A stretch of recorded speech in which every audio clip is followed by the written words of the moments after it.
10वीं कक्षा के सभी विद्यार्थियों का बहुत बहुत हार्दिक स्वागत है Vijay Kumar my new classroom पर। मैं निकिता आज लेकर आई हूँ आपकी जो हिंदी का जो पाठ्यक्रम है उसमें से क्षितिज भाग 2 का 5वां पाठ है मानवीय करुणा की दिव्य चमक, जिसके लेखक हैं सर्वेश्वर दयाल सक्सेना जी। आइए उसके एमसीक्यू करते हैं। और स्टार्ट करने से पहले मैं कहना चाहूँगी कि हमारे चैनल को सब्सक्राइब कर लीजिए ताकि आने वाले वीडियोस की नोटिफिकेशन आपको खुद मिल जाए। तो चलिए स्टार्ट कर लेते हैं। पहला क्वेश्चन आप स्क्रीन पर देख सकते हैं। लेखक के लिए फादर को देखना किस जल में स्नान करने जैसा है? कैसे पानी में स्नान करने जैसा है? निर्मल, मृदु, खारा, स्वच्छ। कौन सा है राइट आंसर? निर्मल। ठीक है, चलिए चलते हैं प्रश्न संख्या 2 की ओर। किनसे बात करना लेखक के लिए कर्म के संकल्प से भरना था? किनसे बात करना? माँ से, बच्चों से, लोगों से या फिर फादर से? कौन है? फादर कामिल बुल्के, ये इसका करेक्ट आंसर है। चलिए चलते हैं प्रश्न संख्या 3 की ओर। फादर अपने अभिन्न मित्र डॉक्टर रघुवंश को क्या दिखाते थे? क्या दिखाते थे वो? कपड़े, पुस्तकें, माँ की चिट्ठियाँ या फिर कोई नहीं? क्या दिखाते थे डॉक्टर रघुवंश को? माँ की दी हुई जो उनकी चिट्ठियाँ थी वो दिखाते थे। प्रश्न संख्या 4 है फादर के पिता क्या थे? क्या थे? डॉक्टर थे, टीचर, पुलिस या फिर व्यापारी? क्या है? क्या थे? व्यापारी थे। ठीक है, प्रश्न संख्या 5 की ओर चलते हैं। फादर को याद करना लेखक के लिए कैसा संगीत सुनने जैसा था? कैसा संगीत सुनने जैसा था? मधुर, कर्कश, उदास, शांत या फिर कोई नहीं? कौन सा है? उदास, शांत। ठीक है, कहते हैं ना कि सैड सॉन्ग सुन रहे हैं, तो ये वही है। ठीक है, उदास और शांत। प्रश्न संख्या 6 देखिए।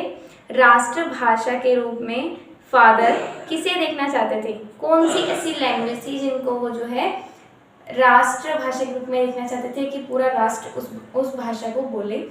उर्दू को, फारसी को, हिंदी को या फिर उपरोक्त सभी? कौन सा है? उनकी जो दया भाव रहा जो उन्होंने एक शब्दकोश भी अपना डाला था, यानी डिक्शनरी भी जो बनाई थी, वो हिंदी में अंग्रेजी हिंदी कोश लिखा था उन्होंने, तो ये वही है।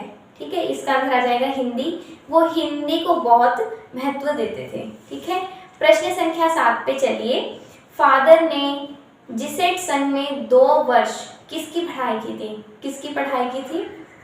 इंजीनियरिंग की थी, मेडिकल की थी, इंजीनियरिंग की थी, धर्माचार की थी या फिर कोई नहीं? धर्माचार की पढ़ाई उन्होंने की थी। कहाँ पे? जिसेट संघ में। ठीक है, प्रश्न संख्या 8 देखिए। इलाहाबाद की सड़कों पर फादर क्या करते दिखते थे? क्या करते थे? सुबह सुबह साइकिल चलाते हुए उनको दिखा करते थे। आइए चलते हैं प्रश्न संख्या 9 की ओर। प्रश्न संख्या 9 है कि किसी के दुख में फादर का जो व्यवहार है वो कैसा होता था?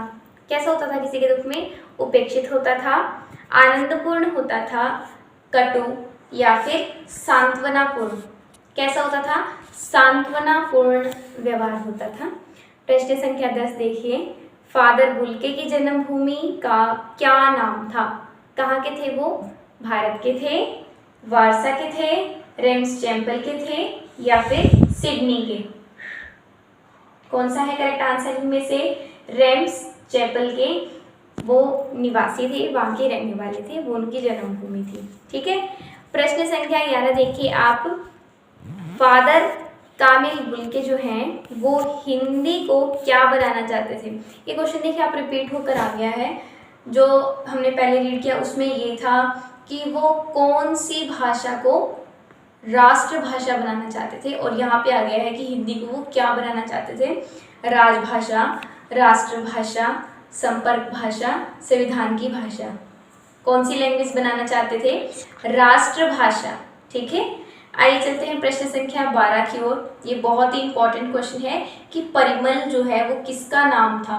देखिए परिमल कहने में अब हम सोच सकते हैं कि किसी व्यक्ति का नाम होगा, परिमल किसी स्पेस, किसी स्थान का भी नाम हो सकता है, राइट? तो हमने देखना है कि परिमल जो है वो किसका नाम है, एक साहित्यिक संस्था है, उसका नाम है परिमल। ठीक है, ये थोड़ा कंफ्यूजिंग वाला क्वेश्चन है। आइए चलते हैं प्रश्न संख्या 13 की ओर। प्रश्न संख्या 13 है कि निम्नलिखित में से कौन सी रचना सर्वेश्वर दयाल सक्सेना जी की नहीं है? लड़ाई, त्रिशंकु, चर्चे और चरखे, लाख की नाक। कौन सी? त्रिशंकु जो है वो मन्नू भंडारी जी की रचना है। ये लेखिका है, हिंदी में बहुत प्रसिद्ध हैं, तो यही अलग है, बाकी तीनों रचनाएं जो है सर्वेश्वर दयाल सक्सेना जी की ही हैं। तो इसका करेक्ट आंसर क्या आ जाएगा? त्रिशंकु। प्रश्न संख्या 14 बहुत ही आसान है। मानवीय करुणा की दिव्य चमक पाठ के लेखक कौन है? राइट इन कमेंट सेक्शन, लिख दीजिए कमेंट सेक्शन में उत्तर तालिका में। चलिए लिखिए फटाफट से, फिर हम आपको बताएंगे कि आपका आंसर सही है नहीं। वैसे 13 क्वेश्चन में इसका आंसर ही है। ठीक है, प्रश्न संख्या 15 पे हम आ गए हैं।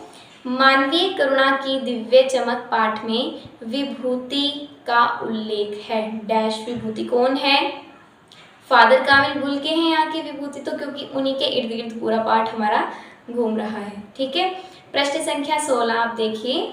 फादर कामिल बुल्के की मृत्यु डैश रोग से हुई। कौन से रोग से हुई है?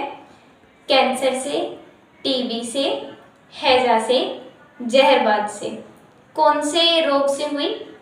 जहरबाद से। ठीक है, प्रश्न संख्या 17 आप देखिए स्क्रीन पर। फादर बुल्के सन्यासी थे, मीन्स कि वो कैसे सन्यासी थे? दिखावे से, या फिर फक्कड़मस्त संकल्प से, या फिर उपरोक्त सभी। कैसे सन्यासी थे? घर में तो वो रहते थे, लेकिन वो एक संकल्प से सन्यासी थे। ठीक है, प्रश्न संख्या 18 देखिए। फादर बुल्के ने कोश तैयार किया। कौन सा कोश? अंग्रेजी, हिंदी वाले पे आपने टिक करना है, क्योंकि ऑप्शंस है अंग्रेजी संस्कृत कोश है, समांतर कोश है, अंग्रेजी फ्रेंच भी है, तो सिर्फ हिंदी को ध्यान में रखिए। अंग्रेजी हिंदी कोश जो इसका करेक्ट आंसर है। प्रश्न संख्या 19 है कि फादर की उपस्थिति की तुलना किस वृक्ष से की गई है? कौन सा वृक्ष होता है सबसे आनंदमय वृक्ष? देवदारू का, अश्वत्थ का, वट वृक्ष, या फिर शाल। कौन सा है करेक्ट आंसर?